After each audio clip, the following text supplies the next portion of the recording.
వారణాసికి సంబంధించి big update ఒకటి. విజేంద్ర ప్రసాద్ గారు స్టోరీ చెప్పేశారు.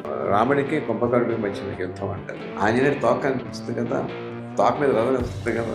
ఒక అరగంట ఎపిసోడ్. ఆ సన్నివేశం చాలా ఎమోషనల్గా ఉంటుంది అని చెప్పాడు ఆయన. కుంభకర్ణుడి కుమారుల చరిత్ర కూడా చెప్పబోతున్నారు. సినిమాలో పృథ్వీరాజ్ సుకుమార్ చేస్తున్నటువంటి క్యారెక్టర్ పేరు కుంభ అని రివీల్ అయింది. ఆ కుంభ అనేవాడు ఈయన కుమారుడే, కుంభకర్ణుడు కుమారుడే, పెద్ద కుమారుడు నికుంభుడు అని ఇంకో కొడుకు ఉంటాడు. అలాగే ఇప్పటి వరకు పౌరాణికాల్లో చూడని క్యారెక్టర్లు చాలా రివీల్ చేయాలి. అంటే లోకల్ కథని గ్లోబల్ లెవెల్లో చెప్పగలగాలి అనేది మన కార్యక్రమం. అందుకని ఈ సినిమా రకరకాల మార్పులకి నాంది పలికే సినిమాగా ఉండబోతోంది. భరద్వాజ్ గారు, వారణాసికి సంబంధించి బిగ్ అప్డేట్ ఒకటి.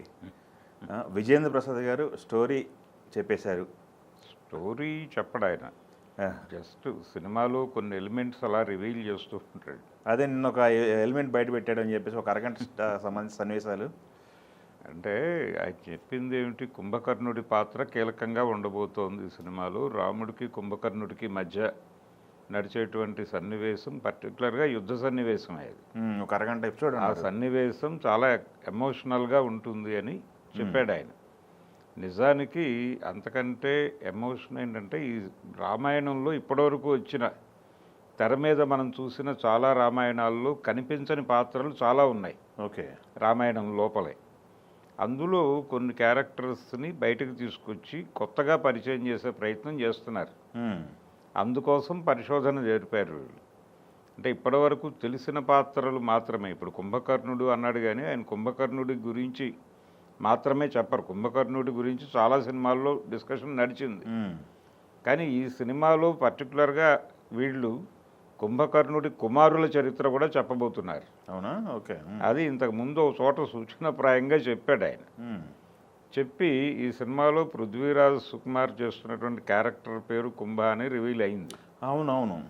ఆ కుంభ అనేవాడు ఈయన కుమారుడే, కుంభకర్ణుడు కుమారుడే, పెద్ద కుమారుడు నికుంభుడు అని ఇంకో కొడుకు ఉంటాడు. ఇద్దరు కుమారులు. ఓకే. వీళ్ళిద్దరూ కూడా ఒకరు విలువిద్యలోను ఒకరు గదాయుద్ధంలోనూ ఆరితేరినటువంటి వాళ్ళు. వాళ్ళు చాలా భయంకరమైన యోధులు. నిజానికి రాముడితో జరిగినటువంటి ఆ యుద్ధంలో వానర సైన్యాన్ని చీల్చి చెండాడింది వాళ్లే. ఓహో. మేఘనాథుడి తర్వాత. అందులో పర్టికులర్గా ఈ కుంభుడు విలువిద్యలో అపారమైనటువంటి చాతుర్యం ఉన్నవాడు. వానర సైన్యాన్ని విపరీతంగా గందరగోళపరుస్తున్న టైంలో సుగ్రీవుడు అతి కష్టం మీద అతన్ని మట్టు పెడతాడు. ఓహో. అలాగే నికుంభుడేమో ఆంజనేయ స్వామి చేతుల్లో చనిపోతాడు. ఓకే. వీళ్ళిద్దరూ టార్గెట్ చేసి వీళ్ళిద్దరినీ గనక మనం కంట్రోల్లోకి తీసుకురాలేకపోతే యుద్ధంలో ఫలితం తేడా వచ్చే పరిస్థితి ఉంది అని చెప్పి మొత్తం వాళ్ళిద్దరి మీద కేంద్రీకరణ నడుస్తుంది. ఓకే. అంత ప్రాధాన్యత ఉంటుంది వాళ్ళకి యుద్ధ సన్నివేశాల్లో. అదే ఇప్పుడు ఈయన చెప్పింది ఏంటంటే, రాముడి క్యారెక్టర్కి రాముడిగా, మహేష్ బాబు గారి క్యారెక్టర్కి రాముడిగా, కుంభ క్యారెక్టర్కి మధ్య హాఫ్ అన్ అవర్ ఎపిసోడ్లు ఉంటుంది. అవును. కుంభకర్ణ ఆ ఎపిసోడ్ బాగా ఉంటుందని సినిమాలో హైలైట్ అని చెప్పి మరి మాట్లాడారు. అవును. అంటే రాముడు కూడా విలువిద్య పారంగతుడు కాబట్టి ఈయన విలువిద్య పారంగతుడు. ఆ సన్నివేశాలు చాలా ఎమోషనల్గా నడుస్తాయి. పర్టికులర్గా మనకి యుద్ధ సన్నివేశాల చిత్రీకరణకు సంబంధించి గతంలో ఒక బెంచ్ మార్క్ సన్నివేశాలు చాలా సినిమాల్లో ఉన్నాయి. కృష్ణార్జున యుద్ధం ఇలాంటి సినిమాల్లో కేవీ రెడ్డి గారు, కేఎస్ ప్రసాద్ అనేటువంటి కెమెరామెన్ వీళ్ళందరూ కొన్ని బెంచ్ మార్కులు క్రియేట్ చేశారు. మార్కస్ బార్ట్లే గారు వీళ్ళు. ఇప్పుడు వాటిని మించినటువంటి ఫీల్ కలిగించాలి, ఆ బాధ్యత ఉంది వీళ్ళకి. అలాగే ఇప్పటి వరకు పౌరాణికాల్లో చూడని క్యారెక్టర్లు చాలా రివీల్ చేయాలి. అంటే రకరకాల కారణాల వలన, లిమిటేషన్స్ వలన అలా జరిగింది అది. అంటే ఆ టైంలో ఆ తర్వాత పౌరాణికాల ఎరానే మనం పూర్తిగా వదిలిపెట్టేసాం కదా. ఒక 2-3 జనరేషన్లు అయిపోయింది పౌరాణికాలు వదిలిపెట్టేసి. సీరియస్గా పౌరాణికాలు వదిలిపెట్టి 3 జనరేషన్లు దాటిన తర్వాత వీళ్ళు ఇప్పుడు ఇంటర్నేషనల్ లెవెల్లో పౌరాణిక కథని చెప్తున్నారు. అంటే లోకల్ కథని గ్లోబల్ లెవెల్లో చెప్పగలగాలి అనేది మన కార్యక్రమం. కేవలం విజువల్ వండర్గా సినిమాని తీర్చిదిద్దటం కాదు, కాన్సెప్చువల్గా కూడా అది లోకల్ స్టోరీని గ్లోబల్ లెవెల్లో చెప్పడానికి కష్టపడాలి. అవతార్ అనే సినిమాకే మూలాలు ఇక్కడ ఉన్నాయని కదా మనం మాట్లాడుకుంది. మరి ఇక్కడ మూలాలు ఉన్నటువంటి కథల్ని ఏ లెవెల్లో చెప్పాలి మీరు అనే ఆలోచన నుంచి పుట్టినటువంటి కథ ఇది, ఓకే. ఈ వారణాసి అనేది. అందుకని వీళ్ళు పాత పౌరాణిక చిత్రాలన్నీ తిరగేసి వాళ్ళు టచ్ చేయనటువంటి ఏరియాలు, వాళ్ళు ప్రధానంగా కాన్సన్ట్రేట్ చేయనటువంటి క్యారెక్టర్లు అవన్నీ ఒక లిస్ట్ రాసుకుని అందులో ప్రాధాన్యత ఉన్నటువంటి పాత్రల్ని బయటికి చెప్పి తీరాల్సినటువంటి క్యారెక్టర్ని షార్ట్ లిస్ట్ చేసుకుని దగ్గర పెట్టుకుని వాటి ఆధారంగా ఈ స్క్రిప్టు, ఆ యుద్ధము, ఆ సన్నివేశాలు నడుస్తాయి. ఓకే. అంటే మనకి తెలిసిన రామరావణ యుద్ధము అనేది ఈ సినిమాలో కొత్తగా ఉండబోతోంది. అందుకని వార్ ఎపిసోడ్ ఇన్ టోటల్ అక్కడ క్యారెక్టర్స్, అవే క్యారెక్టర్స్ మళ్ళీ ఇంకో చోట ఎక్కడో రిఫ్లెక్ట్ అవుతాయి. ఈ ఆ రెఫరెన్స్లు అన్నిటినీ చాలా క్యాలిక్యులేటెడ్గా నడుపుతున్నారు వాళ్ళ సినిమాలో. అందుకని ఇది పౌరాణికం అనగానే రొటీన్ మనకు తెలిసిన కథే అనుకుంటే కుదరదు. తెలియని విషయాలు చాలా చర్చకు వస్తాయి ఆ సినిమాలో. ఓకే. దాని మీద మళ్ళీ ఓపెన్ అవుతుంది, బయట ఓపెన్ అవుతుంది. అంటే పురాణాలని డీకోడ్ చేయటం కోసం పరిశోధనలు జరుగుతున్నాయి ఒక పక్కన. అంటే ఇండియన్ ఏన్షియంట్ హిస్టరీ అనేది ఎక్కడా ఒక పుస్తక రూపంలో రాలేదు. అది ఎవరికి వాడు పురాణాల నుంచి డీకోడ్ చేసుకుని మాట్లాడుకోవటమే. కాబట్టి ఈయన ఒక డీకోడింగ్ ప్రోగ్రాం పెట్టాడు దానిలో నుంచి.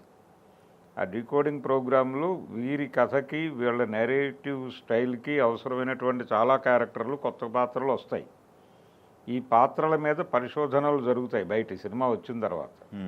దాని మీద చాలా విస్తృతమైన చర్చ జరపడానికి చాలామంది సిద్ధంగా ఉన్నారు ఇప్పుడు. ఓకే. కనుక ఇది మనం రెగ్యులర్ పౌరాణిక చిత్రం అనుకోవడానికి లేదు.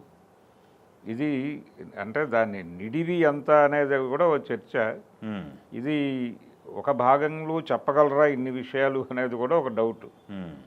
వాళ్ళు ఇప్పటి వరకు దీనికి 2 ఉంటుందా లేదా అనేది ప్రాపర్గా అయితే రివీల్ చేయలే. ఆయన అక్కడక్కడ 2 ఉండి తీరుతుంది అన్నట్టుగా మాట్లాడాడు విజేంద్ర ప్రసాద్ గారే, రాజమౌళి గారు నోరు విప్పలేదు. ఉండే అవకాశం అయితే ఉంది, స్పాన్ ఉంది దానికి. కాబట్టి వాళ్ళు అది పార్ట్ 1 రెడీ అయ్యి బయటకు రిలీజ్ చేసే ముందు ఈ విషయాన్ని రివీల్ చేసే అవకాశం ఉంది. ఓకే.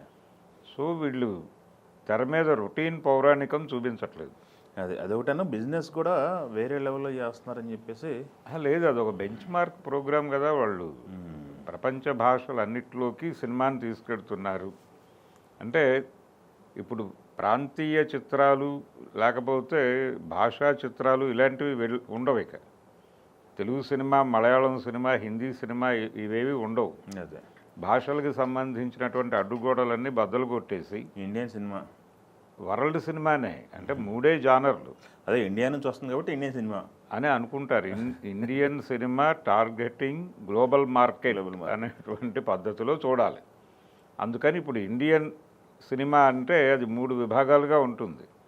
లోకల్ మార్కెట్ సినిమా అనేది ఒక కేటగిరీ, అది ప్రాంతీయ భాషా చిత్రాలుగా ఉంటుంది.